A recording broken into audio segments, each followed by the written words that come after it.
Okay, check 1, 2. Okay, check 1, 2.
Hey, everybody.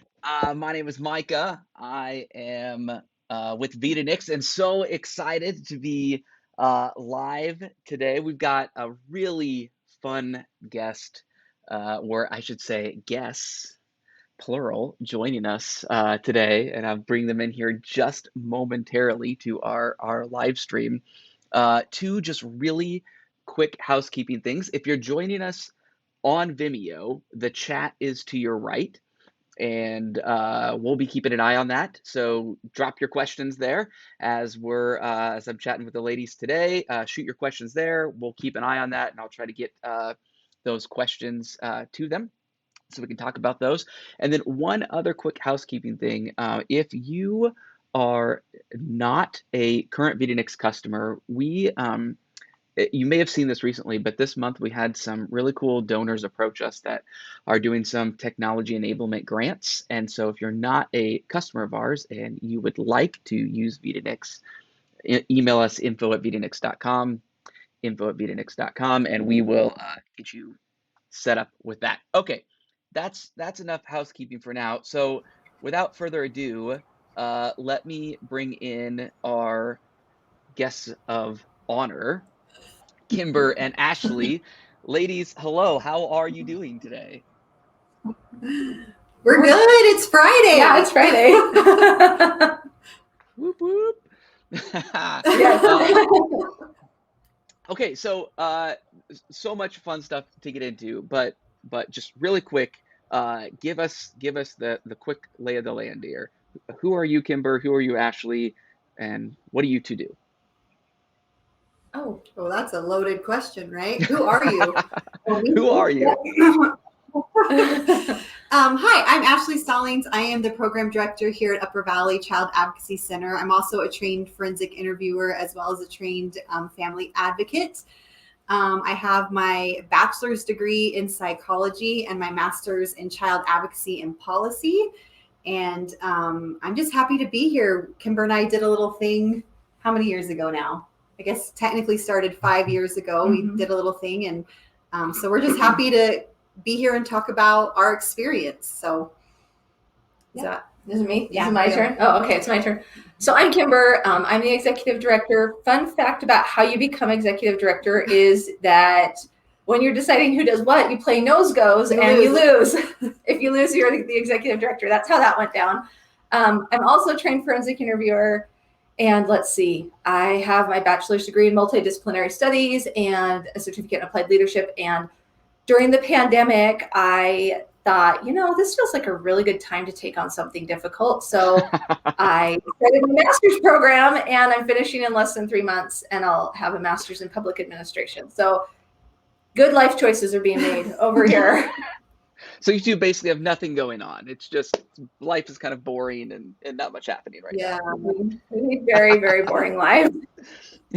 So, okay, so my understanding is you two work pretty closely together. Would that be an accurate statement? Yeah. I mean, that might be downplaying. Yeah. Yes. I mean, my understanding is it's kind of like you're kind of like, that's us. There you are. Yes. That's us. That's us. Yeah, I mean, we kind of have, it's one of those, I think it's one of those partnerships that maybe don't come along so often. We have the same values, the same thoughts on, helping children, obviously, and providing really good services for child victims. But we also have enough differences that we really balance each other out. So it's kind of one of those partnerships, I think, that don't come along very often in life. So we feel really lucky to have found each other. Yes, we are. We are work married, basically. We're work wives, and I mean, it goes to how the business operates. We have a really good balance where we can talk each other through things. Down to this morning, I picked up a pair of pink jeans at Target, and I tried them on, and I said, "I'm wearing pink jeans. Get ready." And she walks in the building, and she's like, "Oh, those are pink," and I'm like, "Yeah," and she's like, and I was like, "Nope." She's like, "Maybe not today." So we really just keep making life choices we shouldn't make. So I like yes, that. I like it's that. Yes. a pretty serious partnership around here. And I think everybody knows that works with us. If you talk to one of us, you're talking to both of us. So it works for us. Okay, so how long now has the Upper Valley CAC been around? I know it's relatively new. How long have you two been doing this? Well, it's me. Yep. Okay, I lost that one. It's a slightly convoluted story. The project itself began in late 2015 when the Child Advocacy Center that was in this region shut down kind of unexpectedly. There's a whole fun story about that and how I got roped into it and how she got roped in. But long story short is it started there. We began working together in 2016. Mm-hmm. And then we had realized we'd outgrown the facility. We were kind of housed under an adult domestic violence center. We'd outgrown that. It was really obvious in 2018. That's when we started developing what we needed for our own 501c3. We became our own 501c3 in like November of 2018. And then January of 2019, we were on our own doing our own thing. So really, we're babies. We're very, very new. Now, I wanna show you something because I've heard this is relatively infamous, perhaps. What is this? The infamous vision board. That's our vision board. So we made that vision board when we were still housed under the other agency we were with, the domestic violence and sexual assault adult agency we were with. We kind of made that as we were preparing to go out on our own. And I mean, we've been doing child advocacy and those types of things for a couple of years at that point, 2-3 years. But as far as like having our own child advocacy center, that was a whole new ballgame for us. And so I read a lot of self-help books. Mm-hmm. And so I was like, we should do a vision board. And odd thing about a vision board is they work. Yes. You plop a picture on there and then all of a sudden, like if you build it, they will come kind of mentality. Oh, yeah. And so that vision board was kind of our guiding force. And then I think we kind of snuck it away because it was all happening. We got in trouble because all the things were starting to happen and we hadn't phased ourselves out. So it became infamous because it was like that stupid vision board is causing all these problems. So she made us hide it for like a year. We had to hide it somewhere and I got it out. I don't know. He was like, put it away. Put it away. Yeah, it makes things happen a lot faster than anybody's prepared for. Yep. I love that. That's so good. That's so good. Okay, so you started up a new child advocacy center just recently, and that of course comes with all of its own challenges. I mean, there's a lot we could talk about, but I suppose in my mind, like, there's these like 3 huge, giant, hairy buckets that I think are hard when you're starting something new, expensive, perhaps. And I'm kind of thinking of like staffing, a place, an office, something, and then like tools and technology you need to actually do your work. And so I was kind of curious to talk about each of those 3 with you and kind of get some insight on how you, figured that out. I'm assuming you didn't have just a few $1 million sitting in the bank account and you could just, We literally had $0. $0. Yes, we did not. So I think the order of appearance, I would say, is building came first. So our moving out on our own was a very sudden moment. We were not prepared for it, but we were.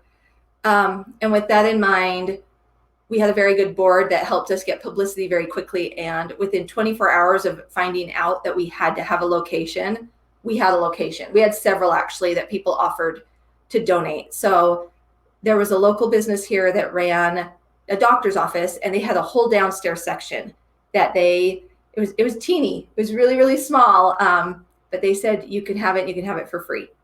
So we went in, we eventually negotiated to pay rent because the board didn't feel good about that, which I appreciated. But we were in there for free for the first month or so, figuring things out. And they were very kind and said, we'll cover power, we'll cover all these different things. So we really just had to figure out rent, but it was teeny. It was, our forensic interview room was a closet. It was literally a closet. It was a good sized closet, and I actually missed that closet. Well, and like Kimber said, the agency we were under, we kind of left, we were not prepared for how quickly we ended up leaving there. And so for us, we didn't have anything. So something that we always, and we talk to our staff now about it, is like we had community partners like law enforcement, juvenile probation, family, friends that showed up to that office with Post-it and pens and staplers and things that I had personally taken for granted all these years. Like now I never, ever, ever take for granted being able to purchase a pen or a notepad or Post-its or anything like that. Because when we first started, it was kind of sudden, and the community and our partners really rallied around us so that we could continue to serve child victims until we had the funding. And our funding didn't really come in until about 5 months. Yeah, it took 5 months. Once we went out on our own. And so the free building, people showing up with supplies, all those types of things are things we'll never forget. And I hope as an agency, even when Kimber and I are gone, which we hope to be gone in 7 years, that's our plan. Yes. That those characteristics and those things continue to be a legacy that we leave on, that we are always grateful for any support we receive here at the Child Advocacy Center. Even a pen. Yes. We're so blessed to even be able to have a pen to write notes. So. Well, and there were moments, because that was a rough moment for us where we weren't sure for a minute if we were going to survive. And I remember our law enforcement called us. We had 2 law enforcement agencies say, we've got a forensic room for you. Get in here and you can use it. Wow. And so it was ready. We had prosecutors calling going, okay, we've got this and this ready for you. We had a family of a victim we had served who rallied their church. And it always makes me emotional to think about it. They had, they sat with us, asked what we needed, came up with some ideas for fundraisers to do for us. They were like, can we pray with you?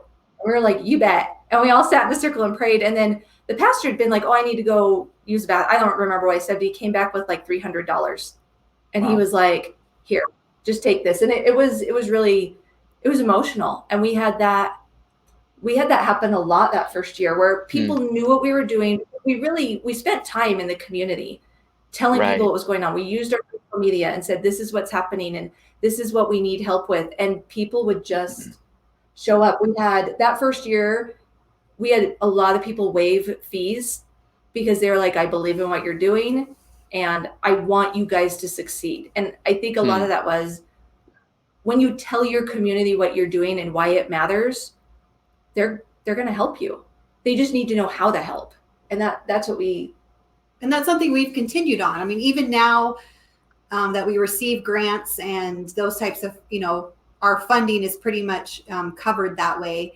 We still, it's the community support's important, right? Like we still think it's important for us to be in the community, and community has continued to support us. I mean, we had a local bank here at Christmas time do a blanket fundraiser because we send each kid home with a blanket after they receive services here. And I think it was like over 400 blankets that they got for us from the community. So, and those are things, like I said, we always just want to be grateful. Like we never want to think we don't need support or we've made it, because I think that's where maybe a lot of agencies can go wrong, is if you aren't grateful for all the little things that people are willing to do for you, and ultimately it's not for us, it's for these kids, right? It's for the kids that are coming into it.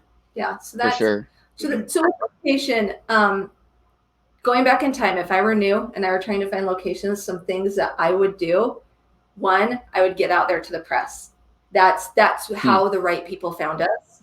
But also I would be unafraid to bargain. We're in a much larger building right now, and it's a wonderful building, but we found out about it because we had reached out to several other community partners, and they said, oh yeah, go talk to this guy. And we came here and looked at it, and we talked to him about our grant funding and how that looks and what we would need. And he lowered the cost for rent and gave us, it's like several years long of a lease.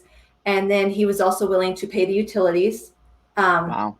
I mean, yeah. And it was one of those things where we just said, this is what we do. This is some of the limitations we have of our funding.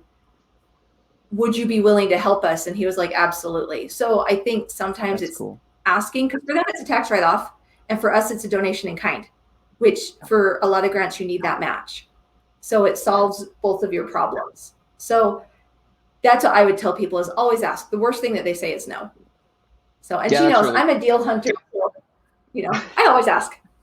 Well, that's great though. I think that's something, you know, we can get lost in the weeds a little bit of tactics, and sometimes we just forget the simple, like, just ask, you know, don't be afraid to ask people. I really appreciate the boldness you two have had early on to just ask. That's great.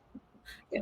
Well, and I think too, I think when you really know your why, like if your why is really to help the kids in your community, to help these child victims of abuse, these survivors, I think that really exudes and comes through. And it's and I hate to use this word, but it's an easy sell, because we truly believe in what we're doing. We hope we're doing good. That's always our goal. And I think when you approach people in that manner, that they get on board really fast with, how can we help you? What can we do? Whether that's discount rent or whatever. And so I think having a strong, like, what is your why? Why are you doing this? Where's your heart at? I think that is always going to connect you with people at the right time, at the right place. So, yep, it's really good. Our experience. So I think the next thing you asked about was tech.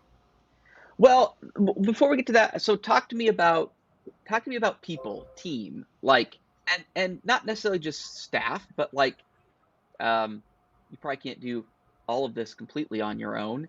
So, I mean, what has it been like to try to find, I mean, whether it be, you know, board members, staff members, how do you recruit people to this new little thing you're trying to do that, you know, might not make it there for a moment? You know, what's that ask like? Yes. Well, I mean, our first board,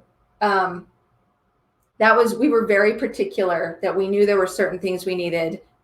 We definitely, for a founding board that we knew would be a working board for a minute, it had to be people who were familiar with the MDT process and who understood how that looked.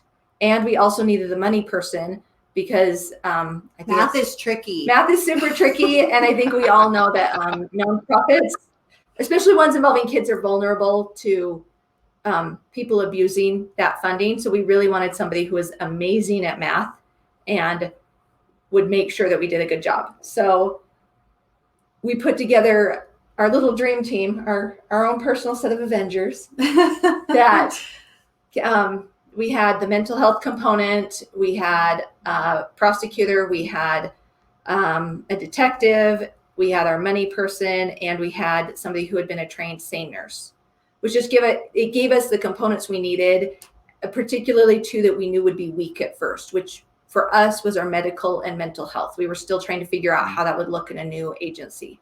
So they were instrumental in guiding us on that. So that was, and honestly, we reached out to our friends because we had these relationships with people for years. There had been several people over the years who had said, if you guys ever go out on your own, or if you ever expand this way, I want to be involved. So we called them and we're like, hey, remember that time? Well, we are cashing in on what you said. So people have learned not to say that to us, because we'll bring you with us. Well, I think something that we've always prided ourselves on here is we feel like there's room at the table for everybody. And so we really do like to think outside of the box too. So I think like our founding board was pretty like textbook of like what an MDT looks like Kimber said. But then kind of as we've grown and expanded, like we've really tried to think outside of the box. So like we partner a lot with schools, and maybe just like in juvenile probation, and maybe some places that traditionally CACs don't really partner with. So we've really prided ourselves on kind of thinking outside of the box and seeing how we can partner with lots of different organizations in the community, not just like our traditional MDT partners as well. Yes. I would say as we've like moved forward. Yes. And building relation. I mean, one of my favorites that we have is we have a local elementary school here that wants to build a community school. and they've invited us to be a part of that process and help it develop. Well, that's wonderful, because that's where a lot of prevention work and public awareness work can happen. And that's a great place to be. So it's been that. It's also been, as you develop these partnerships, you have to let them evolve. Our beginning board was a founding board, a working board. They're now a governing board. It's hard to make that transition, but they did a beautiful job of it. And that's where it needs to be. A lot of the relationships that we've built, when they're young, you have to pay attention to them, and you have to pay attention to them all the time. But it's been interesting to watch them evolve and strengthen and help us. We're helping our local community, which is always our priority, but we've been able to grow some of these relationships to the degree that we can actually make changes at a systemic level in our state. And we've had some opportunities where that's a road we're moving down now. And that's exciting, and what we need to do.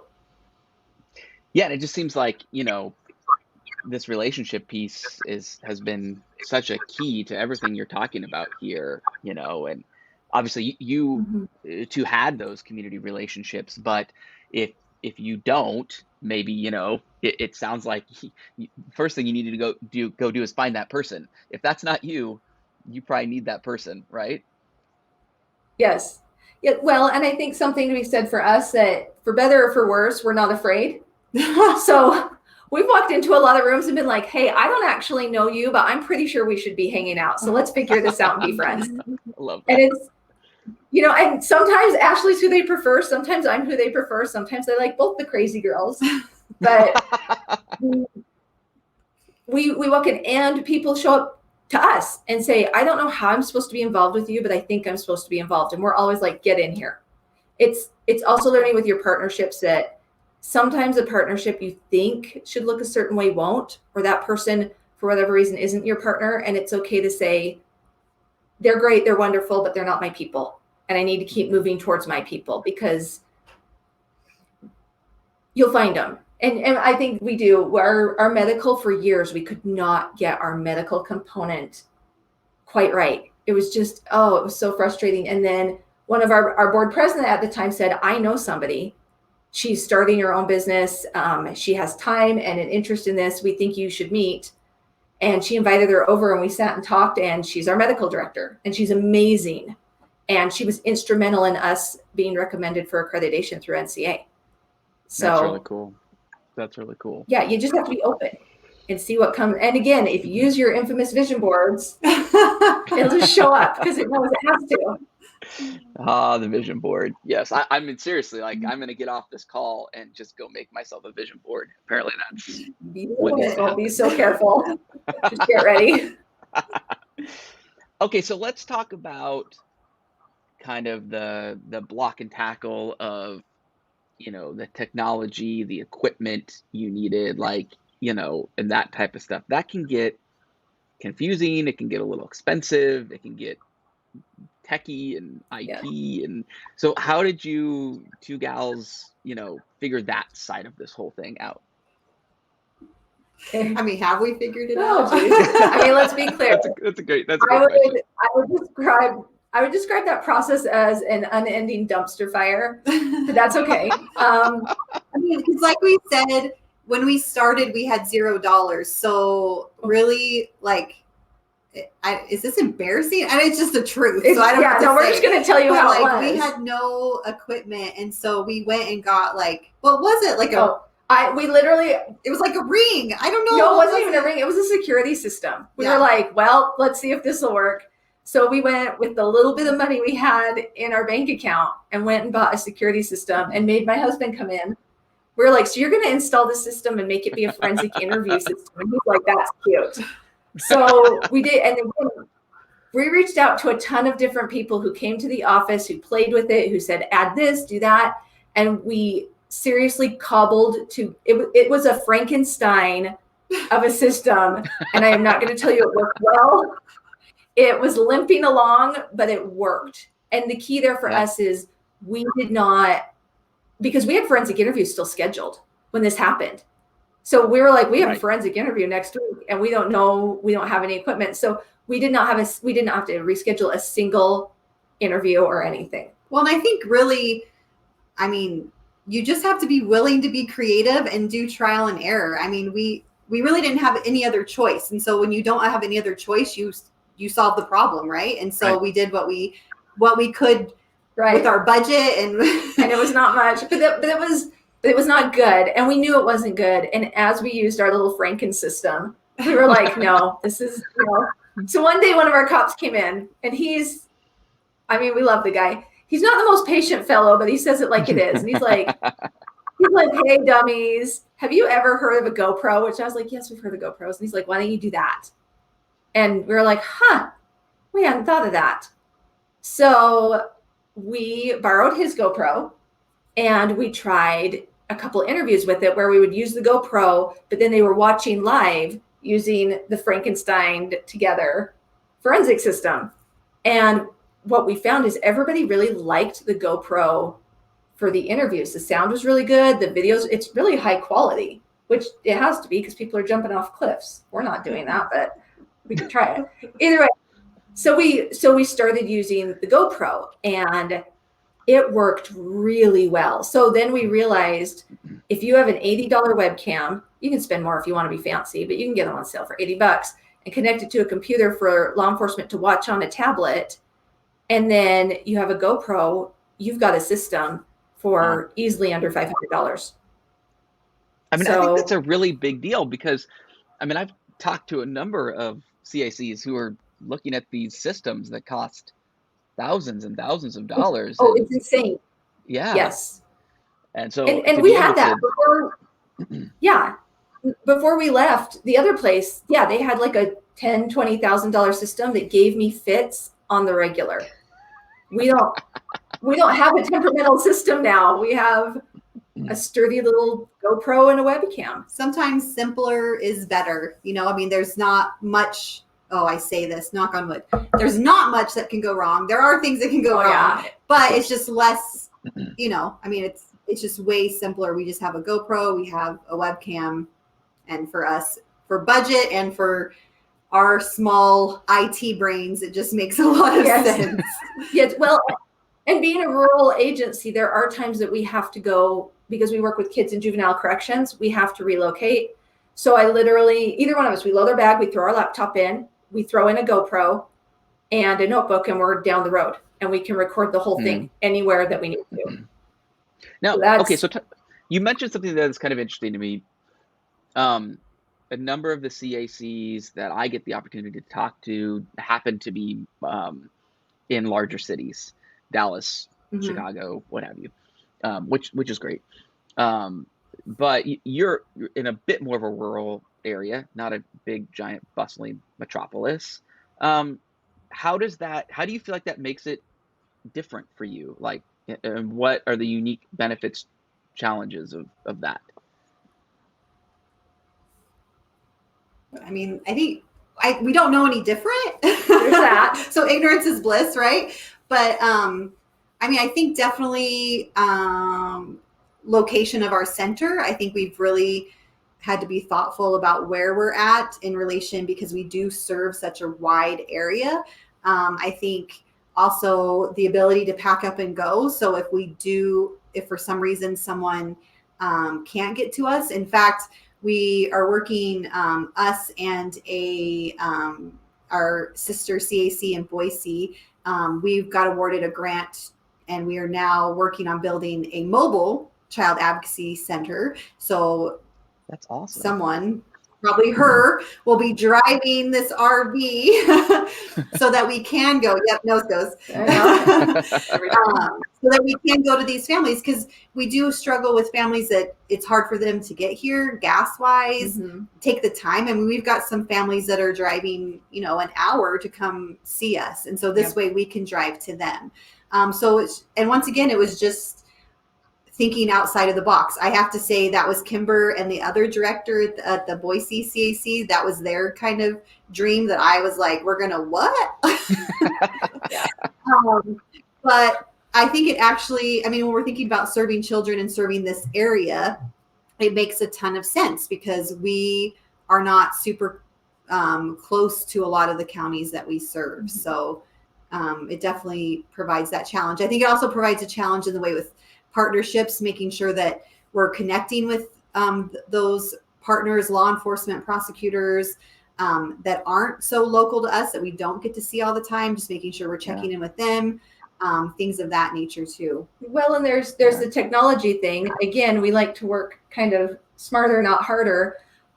I know the pandemic has not been awesome for everybody, but I have to tell you, the pandemic opened a whole world for teleforensic interviewing that I have been like, yes, because for us in Idaho, we need to have medical involved and having medical watching every forensic interview has been pretty much impossible before, because they are literally 20 minutes down the road at another city.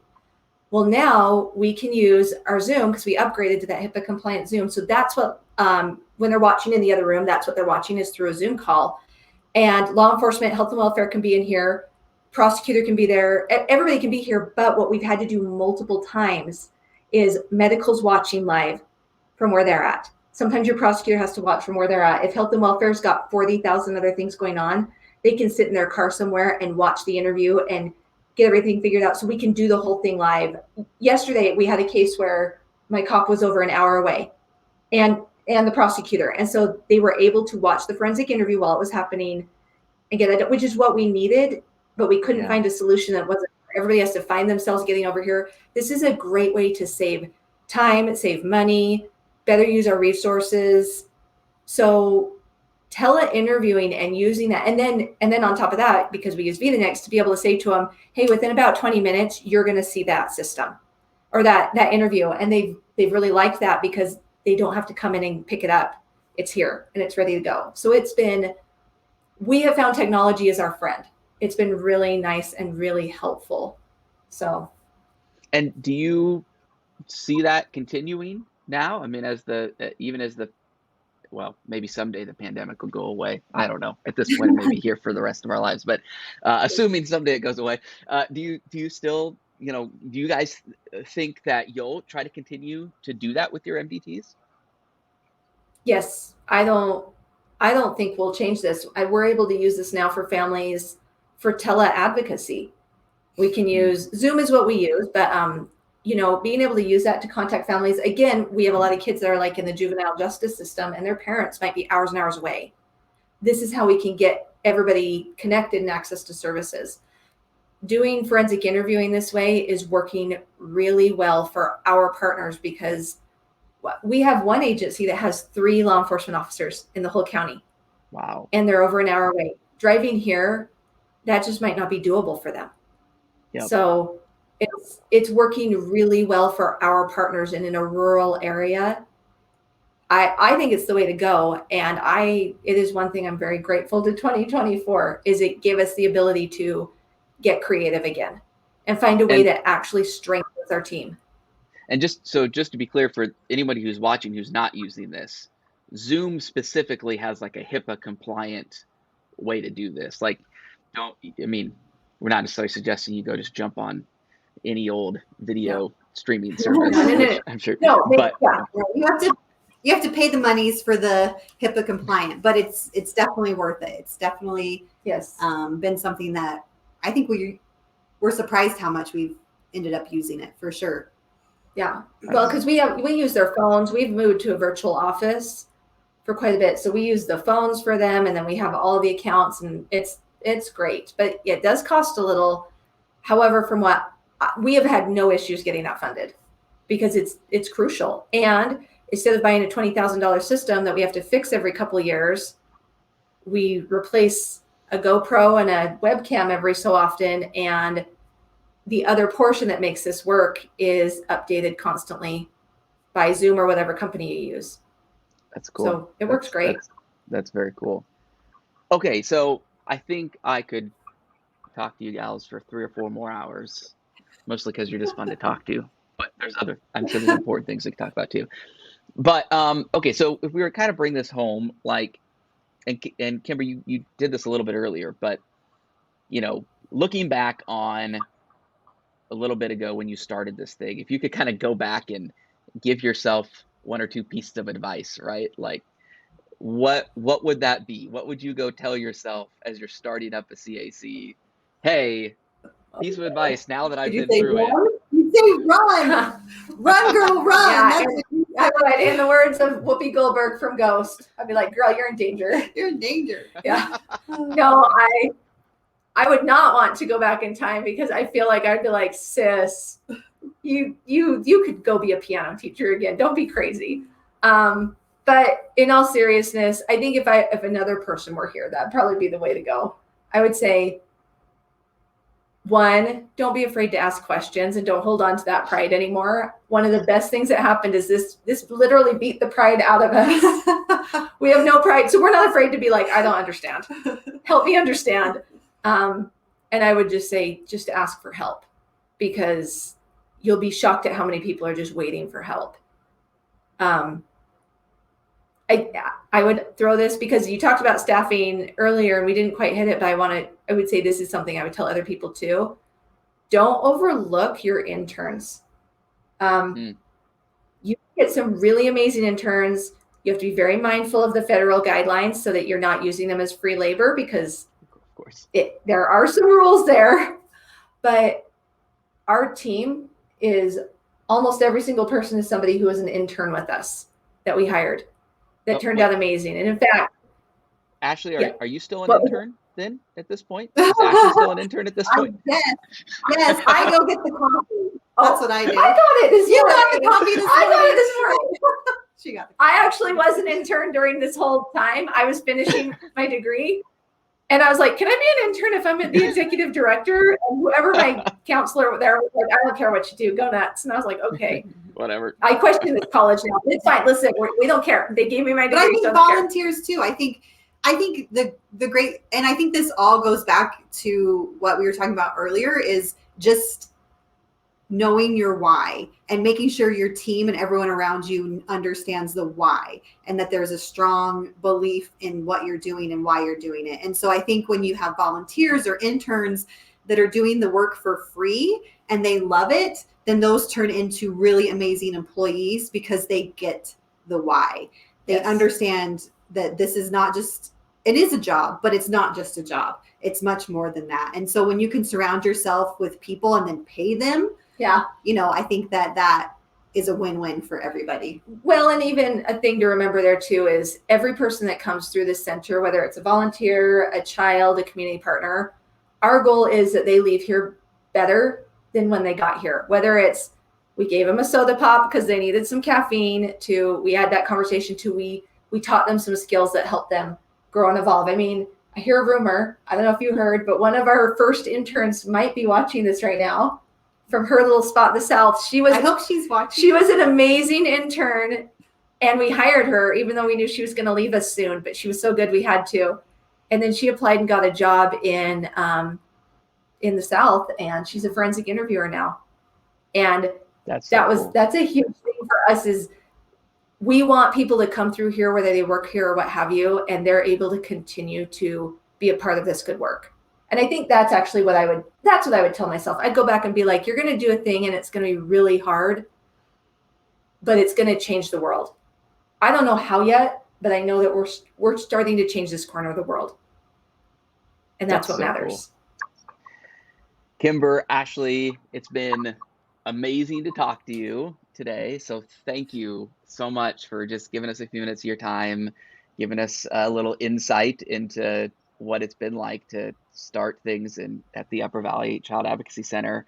And we're cheering you on. So we'll keep an eye out for how things are going. So, hey, enjoy the rest of your Friday. Have a great weekend. Thanks for talking to us today. Thanks, Micah. Bye. Bye.